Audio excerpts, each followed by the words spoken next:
Hello বন্ধুরা, good morning, welcome back to my channel. আজকে হচ্ছে জামাই ষষ্ঠী, তাই সকাল সকাল উঠে স্নান টান করে ফ্রেশ হয়ে পুরো সব কাজ বাজ সেরে নিলাম একসঙ্গে। কে জানাই জামাই ষষ্ঠীর শুভেচ্ছা। দেখো তো সব কাজ সেরে নিয়েছিলাম আর বুবুন ঘুমাচ্ছিল, তারপর বুবুনকে ডেকে তুলে বুবুনকেও রেডি করে নিলাম, আমি নিজেও একটু রেডি হয়ে নিলাম। তো না, দুদিন আগেই চলে গেছিল বেড়াতে দিদুন বাড়িতে। রেডি তো বুবুন তুমি? বলো ইয়েস, লেটস গো। চলো। জুতো কোথায় তোমার? এই বেচারা দেখো এখন তো যেতে পারবে না কাজের প্রেসারে, ও রেডি হয়ে যাবে পরে। আমরা আগেই চলে যাচ্ছি, যেহেতু সকাল সকাল একটু না গেলে তো হয় না, ওর যেতে দেরি হবে, তাই আমরা সকাল সকাল রেডি হয়ে চলে হোক। জামাই ষষ্ঠীতে জামাইকে ছাড়াই তো আমরা রেডি হয়ে চলে আসলাম। ট্রেনে এত ভিড় ছিল আর ভিডিও করতে পারিনি, আমরা ডিরেক্ট টোটোতে উঠে গেছি। দেখো টোটোয় করে একটুখানি গেলে আমার বাপের বাড়ি। গরম পড়েছে পুরো, সবার তো অবস্থা খারাপ, আমার বুবুন তো পুরো একদম শরীর অসুস্থ হয়ে গেছিল। আর কি বলছিলে বলো বলো। I love you, Podu. আমরা আসিনি। ওকে ঘরে ঢুকতে দেবো না আমি। চলো আগাও আগাও আগাও।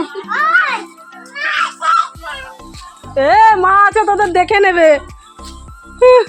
আর বুবুন কতটা পাকা হয়েছে ওর কথা শুনে তোমরা তো অবশ্য বুঝতেই পারলে। ঢুকেই দেখি রান্না বান্না তো শুরু হয়ে গেছে আর পুচুনু বসে রয়েছে। প্রথমেই ঢুকে পুচুনুকে একটু আদর করে নিলাম, আর আমার বুবুন সবার কাছে আদর খাওয়াই ব্যস্ত। বলো তো কি, বুবুন যেহেতু অনেকদিন পর পর বুবুনের সঙ্গে দেখা হয়, সবার সঙ্গে একটা আলাদাই আনন্দ। আর এই ষষ্ঠীর সময় আমরা 3 বোন সবাই এক জায়গায় হই। সময় আসলেও এইভাবে 3 জন একসঙ্গে সময় কাটানো হয় না। এদিকে দেখো বনু শান্তিনিকেতন গেছিল, আমাদের কার জন্য কি এনেছে সেইটাই বনু দেখা।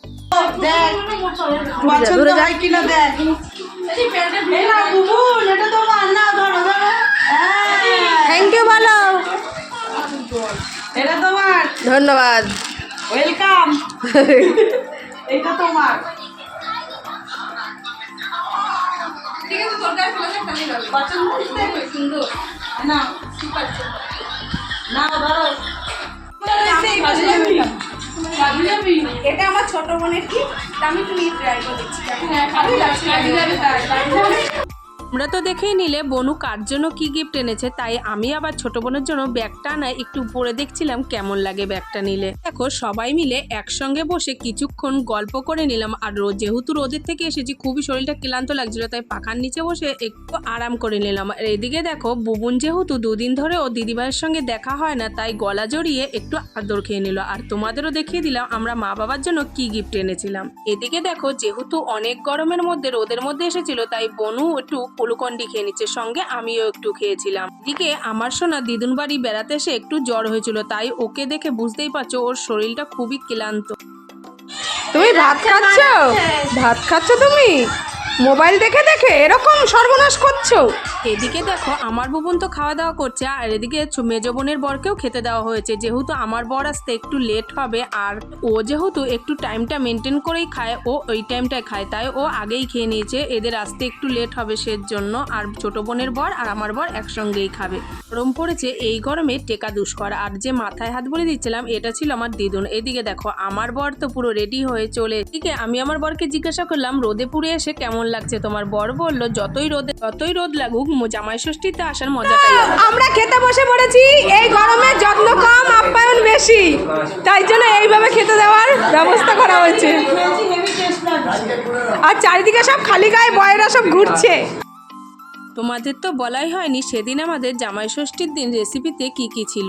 পুরো সিম্পল খাবার ছিল ফ্রাইড মাছের কালিয়া, মটন কষা, চিকেন কষা, ডাল, চাটনি, পাঁপড়, দই, মিষ্টি, পুরো সিম্পল খাবার। যাই হোক তোমাদের তো আমি খাবারগুলো দেখিয়ে দিলাম। এবার দেখো আমি মার কাছে শুনছিলাম মা তোমার এই গরমে কেমন লাগছে। আমার মা যেহেতু মাংস খায় না, তাই ওগুলো ধরার থেকে একটু দূরে দূরেই থাকে, আমরা আমাদেরটা গুছিয়েই নি। মা বলছিল যতই কষ্ট হোক জামাই ষষ্ঠীতে জামাই আপন মজাটাই আলাদা। এদিকে আমার পুচুনু দেখো বড় মেশোর কোলে উঠে পড়েছে, ও তো একটা দুষ্টু বুড়ি একটা পাকা। যাই হোক এরপরে সবাইকে খাই, আমরা নিজেরাও একটু খাওয়া দাওয়া করেছিলাম, তারপর গিয়েছিলাম ছোট বোনের বাড়ি। সবাই মিলে মুভি দেখতে যাচ্ছি।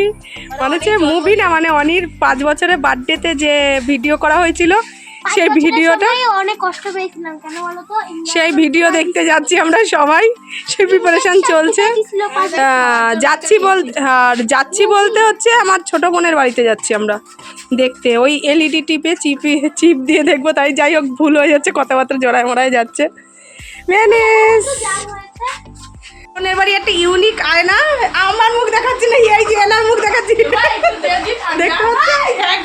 এই জামাই ষষ্ঠীর ভিডিও কম বেশি সবারই দেওয়া হয়ে গেছে, আমি বোধহয় সবার শেষে ভিডিও আপলোড করছি, যেহেতু আমার একটু এখন কাজের চাপ রয়েছে তাই আমার ভিডিও দিতে একটু লেট হয়ে গেছে। তোমরা একটু ম্যানেজ করে দেখে নিও কিন্তু অবশ্যই, আর ভিডিওটি যদি ভালো লাগে লাইক কমেন্ট শেয়ার করে দিও। এদিকে আমরা সবাই মিলে বসে পড়েছি সোনার সেই ছোটবেলার 5 বছরের বার্থডের ভিডিও দেখতে। অনেকদিন পর যেহেতু দেখছি ভালোই লাগছিল বেশ। ভিডিওটা দেখতে দেখতে অনেক পুরনো স্মৃতি মনেও পড়ে যাচ্ছিল। আর এইদিকে দেখো, এটা হচ্ছে আমার সোনার সন্ধ্যাবেলার লুক ছিল সেদিনকার। তোমরা অবশ্যই আমার ভিডিওটা দেখে বলো আমার সোনাকে ছোটবেলা বেশি দেখতে সুন্দর ছিল না এখন সময়টা ওকে বেশি ভালো লাগতো।